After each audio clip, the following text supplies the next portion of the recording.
참 비가 많이 옵니다. 그럼에도 불구하고 이렇게 비 속을 뚫고 주 앞에 나온 여러분들에게 하나님의 은혜와 복이 임하기를 주님의 이름으로 축원합니다.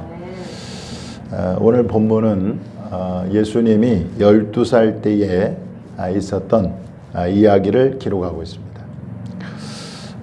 예수님의 그 일생을 보면 아기 때, 막 태어났을 때가 이제 기록되어 있고, 그 다음에 유일하게 청소년기를 기록한 것은 오늘 본문이 유일합니다. 12살 때 예수님의 모습을 기록한 말씀이 오늘 본문인데, 우리나라에 설날이나 추석과 같은 명절이 있는 것처럼 유대인들에게는 3대 명절이 있습니다.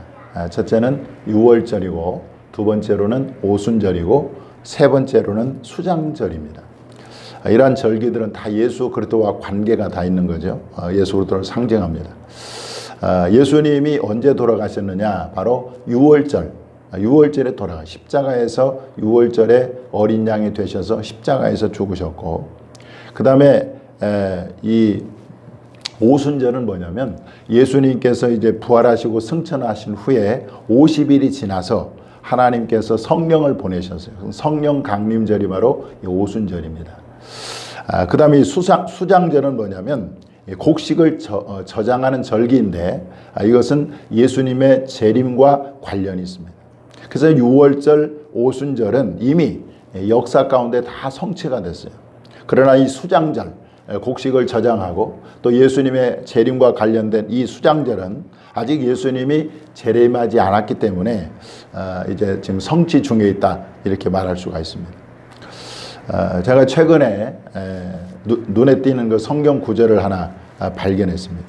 그것은 예수님이 초림, 다시 말해 2000년 전에 오신 그 시기를 기록해 놓은 말씀인데, 놀랍게도 히브리서 기자는 예수님이 언제 이 땅에 오셨느냐? 바로 세상 끝에 오셨다, 그렇게 기록하고 있습니다. 자, 히브리서 9장 27절 한번 읽어보겠습니다. 시작. 그리하면 그가 세상을 창조한 때부터 자주 고난을 받았어야 할 것이로되 이제 자기를 단번에 제물로 드려 죄를 없이 하시려고 세상 끝에 나타나셨느니라. 예수님 언제 나타나셨어요? 세상 끝에 나타나셨다. 우리가 세상 끝 하면 보통 종말이라고도 말하고 말세라고도 말하잖아요. 그런데 예수님이 언제 나타나셨느냐? 세상 끝에 나타나셨다. 자, 그러면 여러분, 예수님이 세상 끝에 나타나셨다면 지금 그 시점으로부터 2000년이 지났습니다. 그렇다고 보면 지금 이 세상의 끝은 우리가 세상의 끝이 얼마 안 남았다는 것을 우리가 알 수가 있죠. 예수님이 세상 끝에 오셨다면 지금 2000년이 지난 지금 이 시점은 세상 끝 중에서도 끝이라는 거죠. 이해가 갑니까? 그래서 이 말은 무슨 말이냐면 예수님의 재림이 임박해 있다, 이렇게 말할 수도 있는 거죠. 히브리서 9장 27절을 계속 읽어보겠습니다. 시작. 이와 같이 그리스도도 많은 사람의 죄를 담당하시려고 단번에 들이신 바 되셨고 구원에 이르게 하기 위하여 죄와 상관없이 자기를 바라는 자들에게 두 번째 나타나시리라. 첫 번째 나타나셨을 때는 세상 끝에 나타나셨고, 이제 두 번째 다시 주님께서 나타나시겠다 말씀하고 있는 거죠. 그러므로 이 세상 끝에 중에서도 끝에 살고 있는 이 말세를 살고 있는 성도들에게 오늘날 예수님께서 주시는 권면이 무엇입니까? 마태복음 24장 42절을 보니까 그러므로 깨어있으라. 어느 날에 너희 주가 임할는지 너희가 알지 못함이니라. 그렇게 말씀하고 있습니다. 그러니까 우리는 이 마지막 때를 살고 있는 성도로서 늘 깨어서 예수님이 맞을 준비하며 살아야 되는 것입니다. 그러므로 우리가 정말 예수님을 제대로 잘 믿어야 될 줄 믿습니다.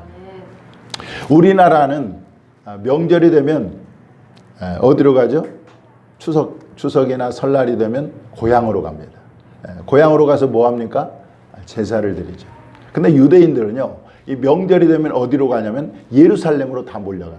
어디에 있든지, 외국에 있든지, 그 유대 땅에, 이스라엘 땅에 살든지 명절이 되면 우리 한국은 고향으로 가서 그리고 제사를 드리죠. 조상들을 섬기죠. 그런데 유대인들은 예루살렘에 가서 예루살렘 성전에서 하나님을 예배하고 하나님께 제사하는 그런 것을 그렇게 합니다. 여러분, 세계 정치 경제의 그 중심은 미국의 뉴욕이라고 그래요. 그런데 그 뉴욕을 움직이는 사람들이 누구냐면 세계 인구 0.2%가 되는 유대인들이라고 합니다. 자, 그런데 이스라엘, 지금 유대 민족과 우리 한국을 비교해 볼 때 우리 대한민국은 남북한 합쳐가지고 인구가 7,500만이에요. 그런데 이 유대 민족은 1,500만입니다. 그러니까 우리 남북한 합친 그 인구와 그 다음에 유대인의 인구 1,500만 명인데 약 우리나라가 5배 더 많아요, 인구가. 그럼에도 불구하고 이 노벨상 수상자를 보면 이 전체 노벨상 수상자의 25%가 바로 유대인들이 차지하고 있다고 합니다. 그러나 우리 한국은 유대인보다 인구가 5배나 더 많은데도 불구하고 유일하게 이제 노벨상 탄 게 뭐죠? 김대중 대통령이 탄 평화상입니다. 이 평화상은 사실 정무적인 그런 것으로 수여되는 상이죠. 그래서 의학상이나 물리학상이나 경제학상이나 이와 같은 순수 노벨상은 아니라는 거죠. 여러분, 명절이면 고향에 가서 조상 숭배를 하고 조상을 섬기는 우리나라와, 그리고 유대인들은 명절이면 예루살렘에 가서 성전에서 하나님께 예배하고 찬양하는, 또 제사하는 이 민족과의 차이가 이렇게 다른 거죠. 그래도 우리 민족이 그나마 이 선교사들이 들어와서 복음을 전해준 그 복음을 받아들여 가지고 지금은 그래도 우리나라도 세계 10대 경제 대국이 되었습니다. 여러분, 하나님을 잘 섬기는 나라, 또 민족이나 가정이나 그 집안은 여러분들 하나님께서 흥하게 하시고 축복해 주실 줄 믿는 것입니다. 출애굽기 20장 6절에 보니까 나를 사랑하고 내 계명을 지키는 자에게는 언제까지? 천대까지 은혜를 베푸시느니라. 그러니까 여러분, 우리 부모들이 정말 하나님을 잘 섬기잖아요. 그러면 하나님께서 천대까지 복을 주시는, 자녀들을 복을 주시고 그렇게 하는 것입니다. 오늘 본문에 보면 예수님의 부모인 요셉과 마리아가 이제 명절인 이 유월절을 당해서 이제 예루살렘에 가서 제사를 드렸습니다. 그때 누가 대동했냐면 12살, 당시 12살 먹은 예수님이 그 부모를 따라서 그 예루살렘 제사 드리는 데에 함께 간 거죠. 그래서 부모는 자기들만 있는 게 아니에요. 사실은 전국에서 또 외국에서까지 오기 때문에 이 예루살렘 거리는 명절만 되면 사람들로 인산이례를 이루게 됩니다. 이 부모도 열심히 하나님께 제사하고 예배를 다 마쳤어요. 그리고 이제 집으로 돌아가려고 길을 나섰습니다. 그런데 이 예수님은 12살 먹은 예수님은 예루살렘 성전에 그대로 남아 있었어요. 그런데 이 부모가 너무나 막 바쁘고 정신이 없다 보니 사람들도 많고 또 이렇게 하다 보니까 예수님이 그 성전에 남아 있는 것을 알지 못하고 그 부모들은 어떻게 생각했냐면 동행 중에 있는 줄로 그렇게 생각을 했어요. 그래서 하룻길을 걸어갑니다. 갔는데 그래서 이제 하룻길 가서 친족이나 아는 사람들 중에서 예수님을 찾아보니까 예수님이 없는 거예요. 그러니까 이 마리아 또 요셉이 얼마나 당황이 됐겠어요. 혹시 이 아이를 잊어보지 않았나 이런 생각이 들었어요. 정작 자신들과 함께 있는 줄만 알았던 예수님이 정작 없는 거죠. 얼마나 당황이 됐겠습니까? 저는 이 이야기를 통해서 우리가 정말 신앙생활하면서 반드시 점검해야 될 것이 뭐가 있냐. 그것은 과연 내 안에 예수님이 계신가를 확인해야 된다. 내 안에 예수님이 계신가를 점검해야 된다는 것입니다. 오늘날 많은 교회를 다니는 많은 사람들이 요셉과 마리아처럼 그렇게 생각을 해요. 예수님이 나와 동행하겠지. 예수님이 나와 함께 하겠지. 내가 교회를 오래 다니고 그리고 교회에서 목사, 집사, 장로, 권사가 되었으니까 내 안에 예수님이 계시겠지. 나는 모태신앙이니까 예수님이 계시겠지. 내가 교회 예배드리고 교회 봉사를 하니까 내 안에 예수님이 계시겠지. 이렇게 생각하는 사람들이 많은데 여러분, 그렇게 지레짐작으로 예수님이 나와 함께 하겠지, 내 안에 계시겠지 라고 한다고 그래서 예수님이 그 안에 없을 수도 있다는 거예요. 여러분들 이 성경에 보면 이 바리새인들이 나오는데, 이 바리새인들은요 하나님께 철저하게 11조를 드리고 그리고 일주일에 2번씩 금식을 했습니다. 그러나 그들 안에는 누가 없었느냐? 예수님이 없었어요. 그래서 예수님을 죽이려고 할 때 가장 앞장서서 예수님을 죽이는데 앞장을 섰습니다. 또 가룟 유다는요 예수님의 12제자 중에 하나였습니다. 그런데 12제자가 아무나 됩니까? 그런데 그 안에 뭐가 없었어요? 예수님이 없었어요. 그래서 예수님이 없다 보니까 예수님을 은 30에 예수님을 팔아버린 거죠. 며칠 전에 SBS에서 방영하는 Why 궁금한 이야기라는 그 프로그램을 우연하게 보게 됐어요. 근데 거기에 보니까 한 여자 목사님이 등장을 해요. 이 여자 목사님은 자신에게 치유 능력이 있다고 해가지고 정말로 병으로 절박한 그런 사람들에게 접근해서 자기가 기도하면 낫는다는 거예요. 그래가지고 뭐 거기까지는 괜찮죠. 그런데 그 환자에게, 아픈 사람에게 거액의 돈을 요구를 해요. 그래서 그런데 실제적으로 그렇게 거액의 돈을 준 사람이 병이 나았으면 그래도 낫겠는데 병도 안 나는 거예요. 그러니까 한마디로 진짜 이 병든 사람의 그 절박함을 이용해서 그야말로 사기를 친 거죠. 과연 이 여자 목사에게 여러분은 예수님이 있겠어요? 저는 없다고 생각이 됩니다. 만약에 그 안에 정말 예수님이 있다면 그렇게 절박한 환자들을 데리고 돈을 요구하고 그리고 그걸 이용해서 사기를 치는 그런 사람은 아닐 거라 생각이 듭니다. 영국의 청교도 목사 존 에인젤 제임스는 이렇게 얘기를 했습니다. 자기에게 호흡을 주신 하나님의 이름을 달고 다니며 나는 그에게 속해 있다 자랑했었는데 막상 그날 하나님을 사랑하지 않는 자로 판명이 나서 그 진노를 받게 되면 어찌할 것입니까? 바로 그와 같은 시점에 정죄받는 자로 서게 된다는 것은 얼마나 끔찍한 일입니까? 이렇게 말을 했습니다. 또 17세기 청교도 사무엘 루더포드는 이렇게 얘기를 했습니다. 그리스도가 없어서 괴로운 밤을 지낸 적이 없는 아주 많은 사람들이 그리스도를 만났다고 생각하고 있습니다. 여러분들 내가 교회를 다니고 교회에서 목사가 되고 장로가 되고 권사가 되고 집사가 되고 성도가 되었다고 해서 꼭 그 안에 예수님이 계신다라고 말할 수가 없는 거죠. 이런 걸 보면.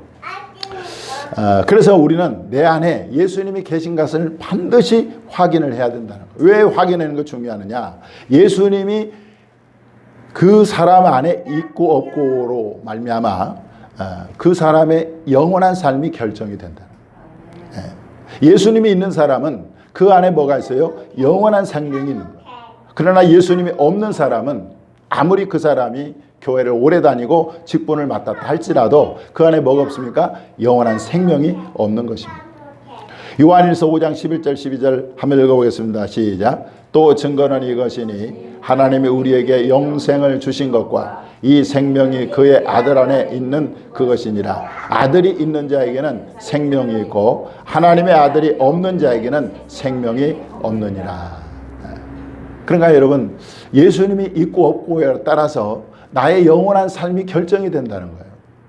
영원한 생명이 있든지 없든지 둘 중에 하나라는 것입니다. 바울은요 심지어 예수님이 없는 사람은 하나님께 버림받은 자라고 말을 했습니다. 고린도후서 13장 5절 읽어보겠습니다. 시작. 너희는 믿음 안에 있는가? 너희 자신을 시험하고 너희 자신을 확증하라. 예수 그리스도께서 너희 안에 계신 줄을 너희가 스스로 알지 못하느냐? 그렇지 않으면 너희는 버림받은 자니라. 그러니까 내가 내 자신을 점검해 볼 때 과연 내 안에 예수님이 계신가? 스스로 한번 점검해 보라는 거예요. 그런데 만약에 예수님이 없다면 그 사람은 버림받은 자라는 거예요. 얼마나 무서운 말씀입니까? 그렇기 때문에 우리는 끊임없이 우리 자신에게, 우리 자신 안에 예수님이 계신가를 점검하고 확인을 해봐야 된다는 거예요. 여러분, 하나님께 버림받았다는 말은 영원한 비참한 상태에 처하게 됐다는 것을 의미하는 것입니다. 자, 그러면 내 안에 과연 예수님이 계신가 어떻게 알 수가 있을까? 여러분들 그거 어떻게 진단이 됩니까? 내 안에 예수님이 계시다는 증거는 첫째, 여러분, 예수님을 지극히 사랑합니다. 예수님이 그 안에 계신 사람은요, 예수님을 지극히 사랑해요. 그래서 예수님만 생각하면 마음이 뭉클해지고 눈물이 나고, 그리고 두 번째로는 예수님이 그 안에 계시는 증거는 뭐냐? 예수님을 살고 싶어해요. 그래서 내 삶을 사는 것이 나를 위해서 사는 것이 아니라 예수를 위해 살고 또 예수를 위하여 죽고 이렇게 되는 거예요. 로마서 14장 7절 8절 보니까 누구든지 자기를 위하여 사는 자가 없고 자기를 위하여 죽는 자도 없도다. 우리가 살아도 주를 위하여 살고 죽어도 주를 위하여 죽나니 우리가 사나 죽으나 우리가 다 주의 것이라. 그렇게 말씀하고 있습니다. 그러니까 내 안에 정말 예수님이 있는가를 어떻게 알 수가 있느냐? 내가 주님을 생각하면 주님을 사랑하게 되고, 그리고 예수님을 위해 살고 싶어하는 그 마음이 있다고 한다면 그 사람은 그 안에 누가 있어요? 예수님이 계십니다. 할렐루야. 여러분들 예수님이 계신 여러분들이 되기를 바랍니다. 만약에 내가 아무리 생각해도 정말 내 안에 예수님이 없는 것 같아요. 예수님이 확실하지가 않아. 불확실해 라고 하는 사람은, 그런 마음이 드는 사람은 여러분들 즉시 예수님을 찾아 나서야 되는 것이죠. 예수님의 부모 요셉과 마리아는 예수님이 없음을 알고 즉시 찾아 나섰어요. 열심히 찾았습니다. 열심히 찾았는데 못 만났어요. 그러나 그들은 포기하지 않았습니다. 계속해서 예수님을 찾으면서 예루살렘으로 돌아가는 거예요. 그리고 그곳에서 예수님을 만나는 것을 볼 수가 있어요. 우리가 가끔 이제 고속도로나 이 서울 시내를 운전하고 지나가다 보면 이 현수막, 그 실종 현수막이 하나 걸려 있습니다. 실종된 송혜이 좀 찾아주세요라는 그 현수막입니다. 제가 이게 아마 정말로 오랫동안 봤던 현수막인데 제가 궁금해서 그걸 한번 찾아봤어요. 이게 어떤 사연인가. 그랬더니 그 아버지가 이 송길용 씨인데 이분이 67세입니다. 근데 1999년도에 고등학교 2학년 딸이 이제 그 친구들하고 놀고 10시쯤, 밤 10시쯤에 귀가하다가 이제 실종이 된 거예요. 그런데 이 송혜인은 전교 1, 2등을 다투는 아주 수재라고 합니다. 그런데 이 송길용, 지금 67세 되신 이 아버지가 이 둘째 딸을 포기를 못하는 거예요. 그래갖고 지금 21년이 됐는데도 지금도 제가 며칠 전에도 봤어요. 실종된 송혜인을 좀 찾아주세요. 근데 그 아버지의 모습을 보니까요, 너무 이제 연세도 많으시고, 그리고 너무 정말 너무 안타깝더라고요. 왜 여러분 아버지가 21년 전에 실종된 딸을 지금도 애타게 찾고 있습니까? 그것은 딸을 사랑하기 때문에 그렇습니다. 딸이 귀중한 존재라는 것을 그는 알기 때문에 그렇게 찾고 있는 거죠. 여러분, 예수님이 얼마나 귀중한 존재인지 아십니까? 여러분들 오직 예수님만이 유일하게 저와 여러분의 죄를 사해 주실 수가 있어요. 예수님만 유일하게 저와 여러분에게 구원을 주실 수가 있는 것입니다. 예수님만이 유일하게 저와 여러분을 천국으로 들어가게 하실 수 있는 분인 것입니다. 그래서 만약 내 안에 예수님이 불확실하고 내 안에 확신이 없다면 여러분 전 존재를 걸고 예수님을 구해야 되는 거예요. 예수님을 찾아 나서야 되는 거예요. 그래서 내게 있는 모든 것을 팔아서라도 예수님을 사야 하는 것입니다. 앞에서 인용한 사무엘 루더포는 이렇게 말했습니다. 그리스도를 위해 모든 것을 팔고 파십시오. 만일 이 세상 전체가 저울 때라고 하여도 그리스도의 사랑의 무게를 지탱할 수 없을 것입니다. 바울은요, 이 예수님의 가치를 알았던 사람. 그래서 그는 자신에게 유익하던 모든 것을 다 버리고 예수님을 얻고자 했어요. 빌립보서 3장 7절 8절 한번 읽어보겠습니다. 시작. 그러나 무엇이든지 내게 유익하던 것을 내가 그리스도를 위하여 다 해로 여길 뿐더러 또한 모든 것을 해로 여김은 내 주 그리스도 예수를 아는 지식이 가장 고상하기 때문이라. 내가 그를 위하여 모든 것을 잃어버리고 배설물로 여김은 그리스도를 얻고. 내 모든 것을 다 포기하더라도, 내가 모든 것을 다 잃어버리더라도 내가 그 예수만을 얻기를 원한다. 그렇게 고백하고 있는 거예요. 결국 그는요, 그 예수 그리스도 보배이신 그리스도를 얻게 됩니다. 소유하게 되죠. 그리고 그는 이렇게 고백합니다. 빌립보서 1장 21절. 이는 내게 사는 것이 그리스도니 죽는 것도 유익함이라. 정말 여러분, 예수님이 여러분들의 마음 안에 있습니까? 어부였던 베드로는요, 예수님을 만나고 그의 생업인 이 배와 그물을 버리고 예수님을 따랐습니다. 그리고 예수님을 얻고자 했어요. 결국 그는 예수님을 얻었어요. 그리고 그는 이렇게 말할 수 있었습니다. 이제 한 번은 성전에 기도하러 올라가다가 나면서 못 걷게 된 사람을 보게 되는데 그 사람에게 이렇게 얘기를 해요. 사도행전 3장 6절. 베드로가 이르되 금과 은은 내게 없거니와.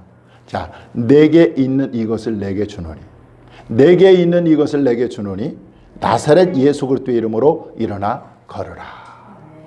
내게 있는 이것을 내게 주노니. 할렐루야. 여러분들, 우리 안에 예수님이 계셔야 돼요. 베드로는요, 이 예수님을 얻기 위해서 자기의 생업을 포기한 사람. 그래서 예수 그리스도를 얻었던 거예요. 결국 그 사람은 즉시 일어나 걷기도 하고 뛰기도 하면서 하나님을 찬송하는 예배자로 세워진 줄 믿습니다. 여러분들, 예수님을 얻게 된 사람들의 특징이 뭐냐? 예수님을 얻기 위해서 바울도 그렇고 베드로도 그렇고 자기의 전 존재를 걸었다는 거예요. 자, 이것은 뭔 말이냐면, 여러분, 예수님이 전 인생을 걸고 구할 만큼 그만큼 가치가 있다는 것을 보여주는 것입니다. 이렇게 예수님의 귀함을 알고 예수님의 가치를 알고 그 예수님을 얻기 위해서 자신의 전 존재를 거는 사람이 비로소 예수님을 얻게 될 줄 믿습니다. 예수님도 이렇게 말씀하셨어요. 자, 마태복음 19장 29절 한번 읽어보겠습니다. 시작. 또 내 이름을 위하여 집이나 형제나 자매나 부모나 자식이나 전토를 벌인 자마다 여러 배를 받고 또 영생을 상속하리라. 영생을 상속하리라. 그래서 우리가 정말 온 힘을 다해서 전 존재를 걸고 전 인생을 걸고 예수를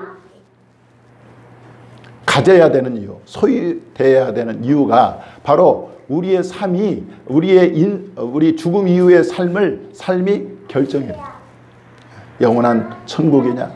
여러분들, 예수님을 소유한 자가 그 영원한 천국을 소유하게 될 줄 믿습니다. 영원한 생명을 소유하게 되는 거예요. 설교자의 황태자로 알려진 영국의 찰스 스펄전 목사는 이렇게 얘기했습니다. 한번 읽어볼까요? 시작. 모든 것을 가졌으나 그리스도를 소유하지 못하면 모든 것을 잃은 것이요 모든 것을 잃었으나 그리스도를 소유하면 모든 것을 가진 자니라. 할렐루야. 그러니까 예수님을 가진 사람이 진짜 부유한 사람, 예수님을 소유한 사람이 진짜 부자인 거예요. 그래서 오늘 여러분들의 마음을 한번 점검해 보세요. 부모들은, 예수님의 부모 요셉과 마리아는 자기들 중에 예수님 믿다고 철석까지 믿었는데 확인해 보니까 예수님이 없는 거예요. 마찬가지입니다. 우리가 열심히 신앙생활해서 마지막 심판대 앞에 섰는데 내 안에 예수가 없다고 한다면 여러분은 어떻게 되겠어요? 그러므로 오늘 내 안에 예수님이 있는가를 다시 한번 점검하고, 만약에 내 안에 예수님이 없다고 그렇게 확신이 없다면 여러분들 그 예수님을 얻기 위해서 소유하기 위해서 정말 찾고 또 찾고 또 구해서 마침내 여러분들 안에 정말 예수님이 계시는 우리 모두가 될 수 있기를 바랍니다. 그 예수님이 장차 저와 여러분을 영원한 처소로 인도하실 것입니다. 이런 은혜가 있기를 주님의 이름으로 축원합니다. 자, 기도하겠습니다. 우리 한번